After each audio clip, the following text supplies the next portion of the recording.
السلام عليكم. معكم الام المغربيه كترحب بكم. نزولا عن طلب العديد من المشاهدين اللي كيتشكاو من الكحه والسعال في هذا البرد هذا، رغم استعمال الدواء. فالسيرو انواع ديال السيرو، يعني واحد السيده كتبت لي كاع انواع ديال السيرو استعملتها ما لقاتش معها حتى شي نتيجه.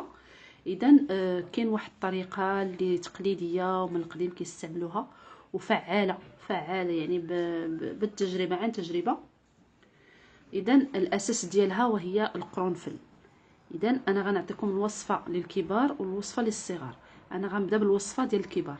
الوصفه ديال الكبار يعني سهله. غناخد ملعقه كبيره ديال القرنفل، وغادي نوضعها في نصف لتر من الماء ساخن. يعني نصف لتر ساخن غنوضعو في ديك ملعقه كبيره ديال القرنفل، وغادي نغلقوا هذيك الاناء اللي وضعنا فيه او القاروره، وغنخليوه حتى يبرد.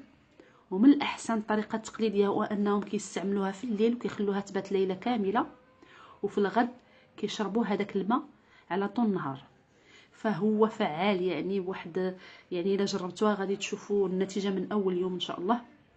يعني الكحه صافي كتنقص في ظرف يومين او 3 ايام راه كتختفي. يعني حتى ديك الكحه ديال 3 شهور 4 شهور ما كتبقاش. يعني واحد الماده فعاله كاينه في هذا القرنفل هذه، يعني عظيمه كثيره بزاف.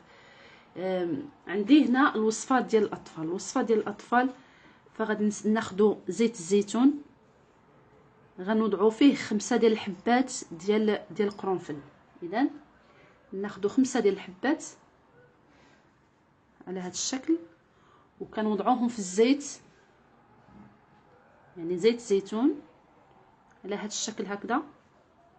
وكنخليو هذاك القرنفل كنخليوه راه كيطلق الريحه ديالو في الزيت، كيطلق الماده الفعاله ديالته في الزيت. سبحان الله العظيم، زيت الزيتون كيتفاعل مع جميع المواد. ومن نبغيو نعطيوه للاطفال غندفيوه، ماشي غنسخنوه، غير يدفى. يعني تحيد منه غير ديك البروده، غير كيدفى كنهزوه يعني بسرعه. وكان معلقه كبيره ديال زيت الزيتون هكا اللي فيها القرنفل غير كندفيوها، كنزيدوا عليها ملعقه صغيره من العسل، كنخلطوهم وكنعطيوهم الاطفال 3 مرات في اليوم. هذه هي الخلطه، او لا هذه هي الوصفه انا اللي شخصيا كنعطيها لولادي. انا مع السعال ومع الكحه ما كنحتاجش نمشي للطبيب نهائيا. يعني الزكام وهذا الشيء راه ما كنمشيش. هذا الشيء راه زيت الزيتون سبحان الله العظيم، وعنده واحد الفاعليه كبيره، ما كنحتاجوش السيرو مع العسل ومع هذوك 5 حبات قرنفل. فانتم غادي تشوفوا سبحان الله العظيم يعني الشفاء التام. وتبقاو تعطوها لهم وقايه مره، يعني مرتين في الشهر او مره في الاسبوع. يعني وقايه الاطفال كيدوزوا هذيك الفتره ديال الخريف والشتاء يعني بسلام وبامان، ما كيمرضوش ما حتى شي حاجه. اذا كنتمنى باش تكون الفكره تكون وصلات وتوضحات. كما قلنا ملعقه كبيره في نصف لتر من الماء الساخن بالنسبه للكبار. يعني اما تبات ليله كامله او خليوه حتى يبرد وشربوا هذاك الماء، راه فعال، راه كيقضي على داك السعال على الكحه. بالنسبه للاطفال الصغار 5 حبات في زيت الزيتون، يعني كاس بحال هذا كاس كان ديال الشوكولات.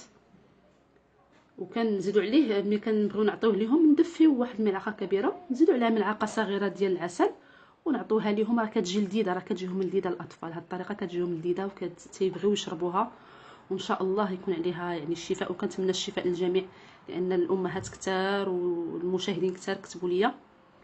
فهاد المواد اللي كنعطيكم انا راه فعاله، يعني غير استعملوها، جربوها وردوا عليا الخبر. نتوما غادي تلقاو ان شاء الله نتيجه.